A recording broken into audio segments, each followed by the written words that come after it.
I'm here today with Katherine Wolf. She is an author. She also is an inspiring mom. She's someone who has started an entire foundation with a camp called Hope Heals, and we're so grateful that she's joining us today. Can you tell us just a little bit about your story, just an introduction to who you are and what has brought you to this point in your life? Oh, sure. When I was 26, I, out of nowhere, had a massive brainstem stroke after an AVM ruptured, which is an arterial venous malformation, which is like a really bad brain aneurysm that went off in my brain. And the doctors don't fully know how I survived because my brainstem was filling with blood during the rupture. And to save my life, the surgeon had to compromise a number of just different parts of my body. So I can't walk on my own, and I'm in a wheelchair, and I can't drive. Half my face is paralyzed. I can only use one hand, and I have a number of significant disabilities, but largely I'm doing great. I was married and still am to that same guy when I had the rupture, and I had a 6-month-old son when it happened. He's now 11, and I've actually gone on to have a second baby who's now 3. There's something that your husband said once in an interview, that when you first experienced this tragedy, and I mean, you were in the hospital for like 2 years, right? Basically. But he said for a while we felt like we were in the wilderness, and that God was silent, but you knew he was still there. Can you tell me what that's like in your faith, to feel like God is silent and you don't understand why this suffering is happening to you? Oh, absolutely. For me, and for Jay, for sure, there have been many seasons of feeling very much like we're wandering in the wilderness. But as I started to get better, after about 6 months had gone by, I still could not eat food yet or walk at all. And I was just still very, very, very sick, even after 6 months had gone by. And I think that's truly a turning point where I kind of felt like I would not be able to live this life anymore, that God had really abandoned me, and I was a mistake, that God was definitely not in this, not at work in my story, and that I was just clearly like a mistake I was even alive.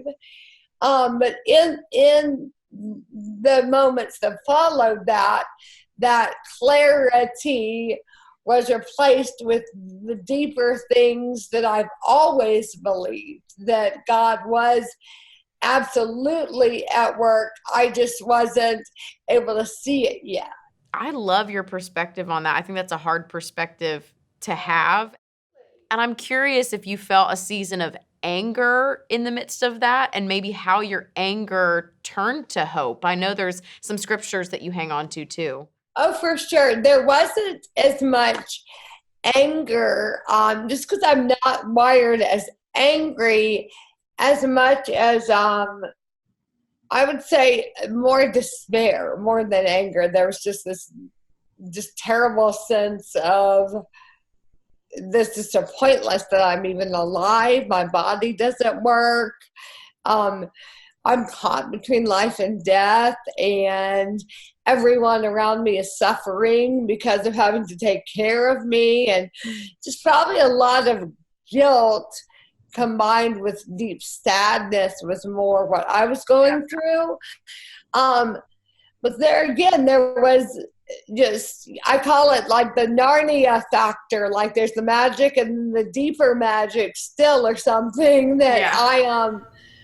I felt very, in those very darkest moments, that God was up to something very powerful, or I wouldn't have lived in this broken situation. And that Ephesians 4:1, that I had to respond by living a life worthy of the special calling I received. Yeah.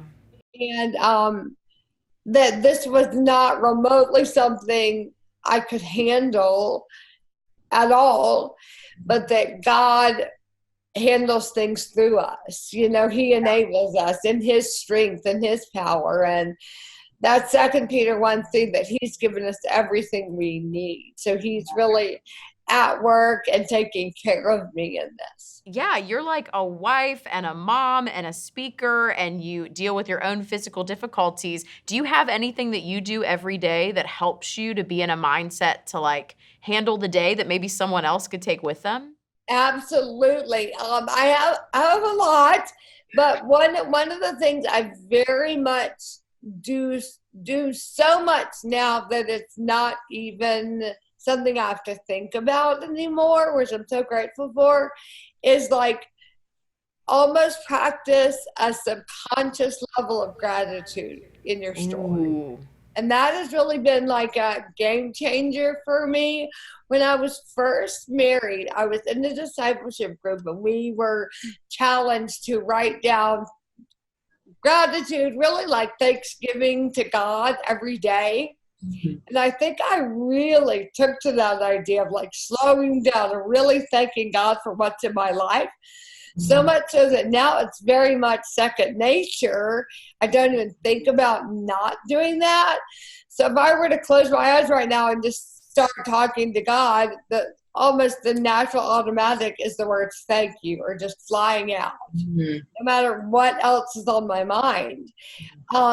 So it's this subconscious level of thanks that I think is so beautiful, that's what's on the tip of my tongue. I mean, a close second would be, I need you, I can do nothing without you, and a whole lot more. But I think it starts for me with thanks. And I think that's been a powerful informant of my story.